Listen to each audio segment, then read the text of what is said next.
안녕하세요. 지멘 선교 방송을 듣고 계신 귀한 선교사님들과 이 방송을 듣고 계신 성도님들, 주님의 평안으로 인사드립니다. 갈라디아서 6장 9절에 보면요. 너희가 선을 행하매 낙심하지 말지니 포기하지 아니하면 때가 되매 이루리라 라는 주님의 약속의 말씀이 있는데요. 세계 곳곳에서 충실되게 섬기시는 모든 선교사님들과 그 가정 위에, 그리고 이 방송을 듣고 계신 성도님들과 가정 위에 용기와 소망을 주시는 이 축복의 말씀이 넘쳐나시기를 기도합니다. 지난 화요일 11월 4일에는요. 매우 중요한 중간선거가 미국에서 있었는데요. 미국 중간선거를 통해 그동안 조용하였었던 미국 전역의 크리스천 시민들이 그들의 목소리를 선명하게 알려준 감사한 하루였었습니다. 비록 중간선거의 전체적인 투표율은 2012년 대통령 선거에 비하면 전반적으로 낮아졌지만 그동안 선거에 참여하지 않았었던 크리스천들이 이번에는 그들의 소중한 투표를 행사함으로 인해서 지금 미국에는 선한 영향력이 태동을 다시 하고 있음을 중간선거 후에 일어나는 여러 가지 기쁜 소식을 통해서 알 수 있습니다. US 뉴스에 의하면요. 네브라스카, 루이지아나, 위스콘신 같은 12주만 빼고는 일반적으로 투표율이 낮아졌다고 하는데요. 낮아진 투표율은 캘리포니아를 포함해서 주로 그동안 자유주의, 동성애를 지지했던 민주당을 선호했던 사람들이 포기한 투표율 때문이라고 리포트하고 있습니다. 특별히 30대 이전의 젊은이들이 투표율은 겨우 13%밖에 되지 않았다고 하는데요. 2010년에 비하면 2014년의 전반적 일반인들의 투표율은 평균적으로 10%나 낮은 투표율이었다고 합니다. 바이블 인스티튜트 리서치에 의하면요. 뉴욕과 매사추세츠, 그 다음으로 97%나 반기독교적인 성향을 띄우고 있는 캘리포니아는 비록 이번에도 반기독교적인 가치관을 가진 민주당 쪽 정치인들이 자리를 다 차지하게는 되었지만요. 투표 결과로만 이들의 승리를 이야기할 수는 없다고 합니다. 왜냐하면요. 90% 이상이 민주당을 차지하고 있는 캘리포니아의 투표율이 지난 대통령 투표 때에 비해서 무려 22.6%나 줄어들었다는 것이죠. 미국 전역의 평균보다 2배 이상의 투표율이 급락, 곤두박질한 것입니다. 지난 대통령 선거 때는 44%가 투표를 하였다고 하는데 이번에는 21.4%밖에 투표를 안 하였다고 합니다. 그러나 이렇게 메이저 미디어나 뉴스에서 리포트해주고 있지 않는 것이 있는데요. 그것은 바로 개인적으로 한 번도 투표를 안 하셨던 한인 크리스천 분들과 매우 바쁜 가운데서도 캘리포니아와 미국을 하나님의 가치관으로 변화시키겠다는 거룩한 정의감을 가지시고 투표하신 여러 한인 크리스천들이 계시다는 것입니다. 특별히 기쁜 소식이 있는데요. 그것은 바로 한인계에서 최초 한인 여성 하원의원으로 영킴께서 뽑히셨고요. 최초 오렌지 카운티 슈퍼바이저로는 미셸 박이 뽑히셨고요. 라팔마 시의원으로 스티브 황, 샌프란시스코 슈퍼바이저로는 제인 김이 각각 재선이 되셔서 한인 후보자들이 캘리포니아에서 중요한 리더들의 자리를 차지하게 된 것은 너무나도 기쁜 소식입니다. 이분들을 위해서 계속 기도와 지지를 아낌없이 보내주실 수 있기를 기도합니다. 무엇보다 크리스천들의 소중한 한 표로 미국 전역에 거룩한 변화의 움직임이 생겨나고 있는데요. 오늘은 큰 소식 2가지만 여러분과 나누고자 합니다. 첫 번째 기쁜 소식은요. 결혼의 정의를 남자와 여자의 연합으로 다시 되돌리려는 정치적 현상이 있다는 것입니다. 이번 중간 선거가 끝나자마자 켄터키, 미시건, 오하이오, 테네시스 4주에서는요. 동성 간 결혼을 합법화했던 기존의 판결을 완전히 되돌리고요. 2대1로 결혼은 남자와 여자의 연합으로만 존재한다 라는 새로운 판결이 내려졌습니다. 할렐루야.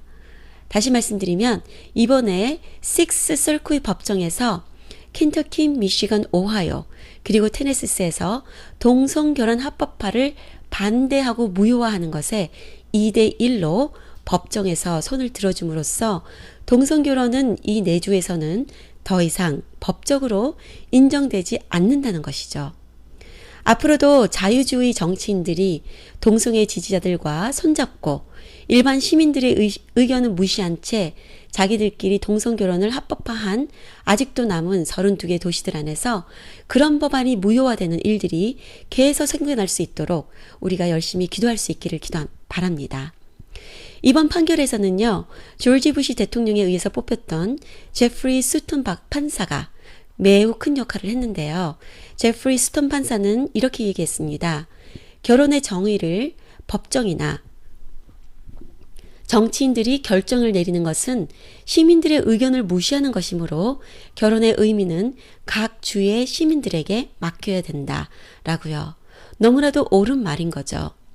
그동안 결혼 합법화를 강력히 밀고 있던 ACLU, American Civil Liberties Union이라는 반기독교 단체는 자유주의 정치인들과 함께 이번에 뒤집어진 판결들을 다시 연방 대법원, Federal Supreme Court에 항소할 것으로 예상되지만요.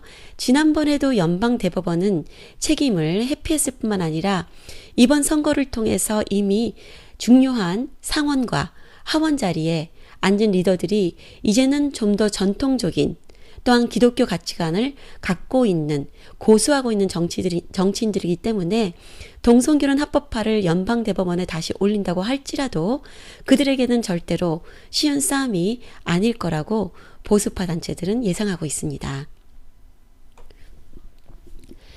그리고 기쁜 소식 두 번째가 있는데요. 그것은 바로 태아와 생명 살리기 운동이 미국 전역에 퍼져나가고 있다는 것입니다. 그동안 미국에서 태아를 낙태라는 법정 이름 아래 가장 많이 죽이고 있던 플랜 페렌후드의 오른팔과 같던 케이 헤이건은 오바마 케어의 리더 중에 가장 한 명이고요. 상원 의원이 이번 선거 때 톰 틸리스라는 낙태를 반대하고 결혼을 남자와 여자만의 연합이라고 믿고 있는 성경적인 가치관을 갖고 있는 정치인에게 그 자리를 뺏기는 일이 생겼습니다. 할렐루야. 플랜드 페런후드는요, 이미 건강하게 다 자란 태아라고 해도 서슴없이 거의 매 30초마다 낙태를 한 명씩 감행하고 있는 단체입니다.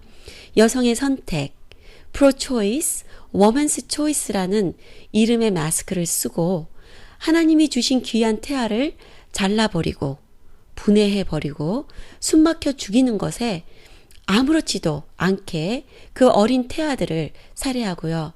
그뿐만 아니라 우리 10대 소녀들에게는 변태 성관계마저도 정상적인 것처럼 성교육을 왜곡시켜서 교육시키고 있는 단체입니다. 이번 선거 결과는 몇 년 동안 생명의 존엄성 운동을 펼친 프로라이프 단체들의 기쁨이 가장 컸던 하루였습니다. 그뿐 아니라요. 생명을 살리는 40 Days for Life 운동을 미국 전역적으로 펼치고 있는 단체를 통해서 또 한 번의 기적이 일어났는데요. 몇 달 전에는 캔사스 미조리주에 있는 플랜 페렌후드와 낙태 시소들이 문을 다 닫는 기적이 있었는데 이번에는 텍사스에 있는 브라이언 칼리지 스테이션에서 가장 많은 낙태를 시술하고 있는 플랜드 페렌후드가 문을 닫고 그 자리에 40 Days for Life, 태아 생명을 살리고 있는 기간 캠페인을 하는 운동본부가 대신 생겨나게 되었다고 합니다. 생명을 살리는 이 운동단체는요, 지난 10여 년 동안 미국 전역을 돌아다니면서 생명, 태아를 살리기 운동을 하였고요. 특별히 텍사스 브라이언 칼리지 스테이션 앞에 있는 플랜드 페런후드 앞에서 40일 동안 피스풀하게 건물 앞에서 날마다 모여서 기도하고 있는 와중에 이런 기쁜 일을 만나게 된 것입니다. 이번 선거 결과는 정치적, 사회적 시각으로 보았을 때는 그동안 오바마 대통령과 정부를 향한 일반 시민들의 확실한 의견을 전달해주는 메시지였다고 볼 수 있습니다. 또한 크리스천의 안목으로 보았을 때는요, 더 이상 악이 성행하는 것을 보고 잠잠할 수 없다는 크리스천들의 강렬하고 거룩한 믿음의 실천이었고요. 하지만 이제 앞으로가 더 중요합니다. 예레미야 29장 7절에는요. 너희는 내가 사로잡혀가게 한 그 성읍에 평안을 구하고 그를 위하여 여호와께 기도하라. 이는 그 성읍이 평안함으로 너희도 평안할 것이미로다 라고 말씀하십니다. 미국은 본래요. 하나님을 사랑하고 하나님을 경외하는 훌륭한 리더들이 정치인으로 세워졌던 나라였습니다.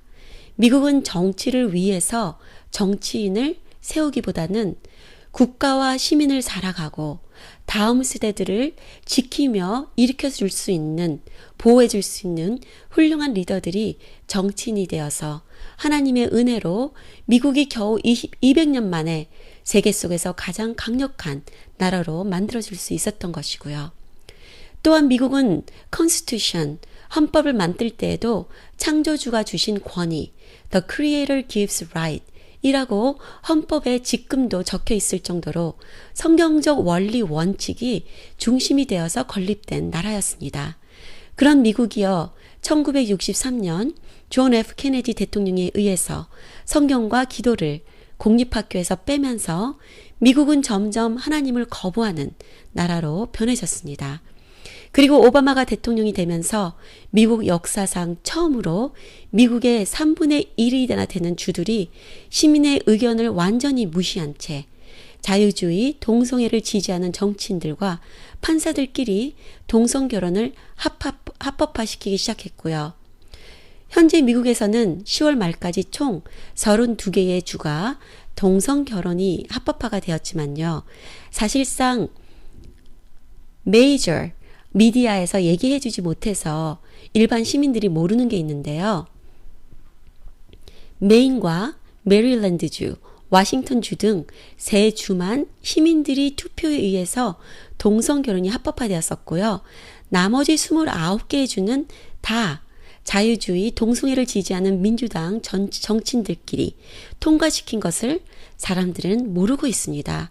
그뿐 아니라 하나님이 주신 귀한 태아 생명들을 여성 존중이라는 이유로 무참히 살해하면서도 법적인 보호를 받는 무법의 나라로 이 미국이 변하고 있었기 때문에 이번 중간선거 때 자기 욕심과 육신의 자유를 위해서 권력을 휘두르던 정치인들을 내려가게 하고 좀 더 보수적이고 완벽하지는 않더라도 가정과 결혼, 생명을 귀하게 여기고 하나님의 가치관을 좀 더 지키는 정치인들이 리더의 자리에 올라오게 된 것은 참으로 기적이 아닐 수가 없습니다. 그러나 선거는 이렇게 끝났어도요, 영적 전쟁은 계속됩니다. 따라서 지금은 더더욱 기도와 믿음의 실천이 필요한 때고요. 새로운 정치 리더들은 더더욱 주님 앞에 무릎 꿇고 기도해야 할 것입니다. 비록 악을 밀어냈어도요, 선이 하나님의 뜻을 제대로 구하며 힘써 부지런히 미국의 회복을 위해서 일해야 하는 것이니까요. 무엇보다 그 정치 리더들을 뽑은 저희 크리스천들에게는 더 큰 책임이 따른다고 생각합니다.